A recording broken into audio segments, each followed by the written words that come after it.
Hello दोस्तों, नमस्कार। कैसे हैं आप? उम्मीद करता हूं कि आप लोग अच्छे होंगे। चलिए शुरू करते हैं। एक बार की बात है, एक 9 साल का सोनू नाम का लड़का था। सुबह सोनू चाहता था कि उसे स्कूल ना जाना पड़े, क्योंकि उसे उस दिन स्कूल में उसकी एक परीक्षा थी जिसके लिए उसने पढ़ाई नहीं की थी, क्योंकि वह अपने मोबाइल पर मॉनेटाइज खेलने में बहुत व्यस्त था। मोबाइल पर गेम खेलने में ही अपना समय बर्बाद करता था। कुछ दिनों पहले उसकी मम्मी और पापा ने उसे कहा था कि अगर परीक्षा में उसके खराब नंबर आए तो उसे वापस बोर्डिंग स्कूल भेज दिया जाएगा।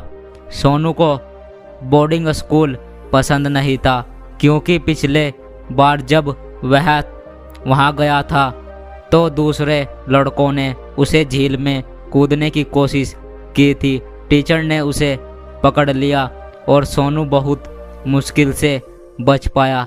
सोनू वास्तव में बोर्डिंग स्कूल में नहीं जाना चाहता था।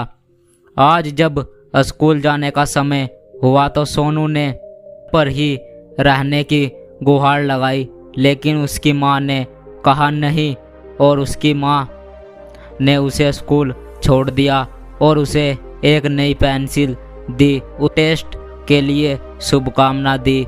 सोनू जैसे ही अपने क्लासरूम में पहुंचा, टीचर ने कहा टेस्ट लंच के बाद होगा। दोपहर के भोजन के समय सोनू वास्तव में बहुत कठिन पढ़ाई की, इतना कठिन कि वह खाना भी भूल गया। दोपहर के भोजन के बाद सोनू वास्तव में भूखा था। वह केवल भोजन के बारे में सोच रहा था। जैसे ही सोनू अपनी मेज पर बैठा, उसने खुद से कहा काश मेरी पेंसिल मेरे लिए सब कुछ लिख देती और सभी उत्तर सही हो जाते। जब उसके टेस्ट पेपर मिला तो कुछ जादू हुआ। उसकी पेंसिल ने उसके लिए जवाब लिखना शुरू कर दिया। सोनू चिंतित था और उसे बहुत राहत मिली। जब सोनू को उसका टेस्ट पेपर वापस मिला तो उसने देखा कि उसे 100 मिले हैं।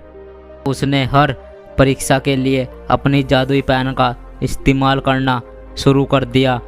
कुछ हफ्तों के बाद सोनू की जादुई पेन लिखने के लिए बहुत छोटा हो गई थी। सोनू टीचर ने उससे कहा कि इस पेन को फेंक दो और एक नए पेन ले आओ। सोनू उस पेंसिल को फेंकना नहीं चाहता था, क्योंकि वह जानता था कि यह जादुई पेंसिल है, लेकिन उसने वही किया जो टीचर ने कहा था। जब सोनू घर आया तो उसने अपनी मां से एक नई पेंसिल मांगी, लेकिन सोनू की मां ने कहा कि उसके पास पेंसिल समाप्त हो चुकी है, क्योंकि साल लगभग ख़त्म हो चुका था। अगले दिन सोनू का रिपोर्ट कार्ड मेल में आया। सोनू ने अपने सभी विषय में वास्तव में बहुत अच्छा प्रदर्शन किया और उसके माता पिता को वास्तव में उस पर गर्व हुआ। बाद में उस शाम सोनू के पिता ने उसे एक उपहार दिया। सोनू ने उसे खोला और वह एक नया चमत्कार पेन था। सोनू को उम्मीद थी कि यह भी एक जादुई पेन होगा। दोस्तों, अगर आप मुसीबत में हैं तो आप उस मुसीबत का हल ज़रूर निकाल सकते हैं, अगर आप अपने शांति दिमाग से सोचें तो। आशा करता हूं दोस्तों आपको यह कहानी पसंद आई हो तो इस वीडियो को लाइक और हमारे चैनल को सब्सक्राइब ज़रूर करें। मिलते हैं अगली वीडियो में, तब तक के लिए मुझे दे इजाज़त। धन्यवाद।